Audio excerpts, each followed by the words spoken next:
So I was a real estate broker in Seattle, and it was before the big crash in 2008, and I had started an investment company, and we were buying a lot of real estate all over the country. And over the course of 3 years, we purchased over $200 million of single-family homes all across 35 states. So, I was making a lot more money than I had ever made in my life.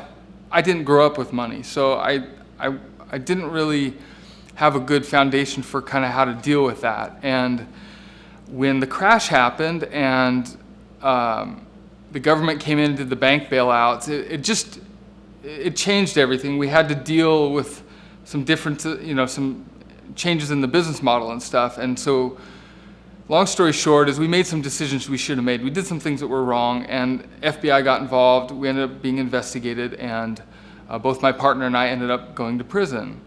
And that experience, I was a young father at the time. I had 3 daughters, ages 12, 10, and we had just had a baby girl.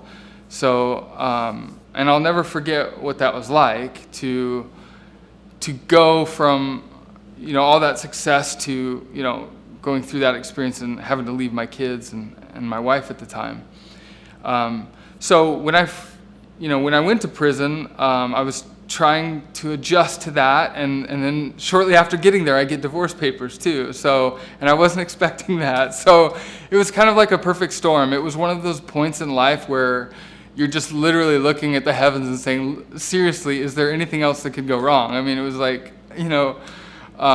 and it was the lowest point I've ever had in my life. And I just, for a long time, for about a year after that, I was just in a place of self-pity. I was just feeling sorry for myself. I was like, how could this happen to me? I wasn't asking myself really good questions. I was just kind of in this rut.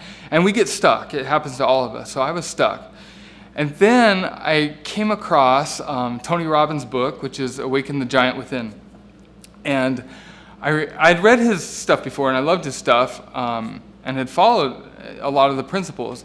But I remember at this particular time, one of the chapters in there was about asking questions, the power of questions, that it is the quality of questions that we ask that determines the quality of our life. And I specifically remember those sections that talked about, it related to this because I was not asking very good questions. I was asking questions like, how could this happen to me, things like that. And our brain is really good at giving us answers, so if we ask crappy questions, we get crappy answers. So what I learned from that at that point was to start asking better questions. And I started to ask questions like, what do I still have? How can I use this? Even questions like, what is good about this, which, I never would have thought there could be anything good about it. But as I started journaling all this stuff, and as I asked these questions, more and more I started to get answers, and from that, I realized I had a lot of time on my hands. I didn't have the pressures of the business and all these other things pulling at me that I had before, and I could really, really work on myself. And so I went to work. I developed a plan and went to work, and I was the only person there out of 900 people the whole time I was there to earn a master's degree. And while I was there, I also wrote and published a book. I ended up losing 60 pounds, running a marathon on our little track that was less than a mile. So but I had set out these specific things, and it all started because I started asking better questions.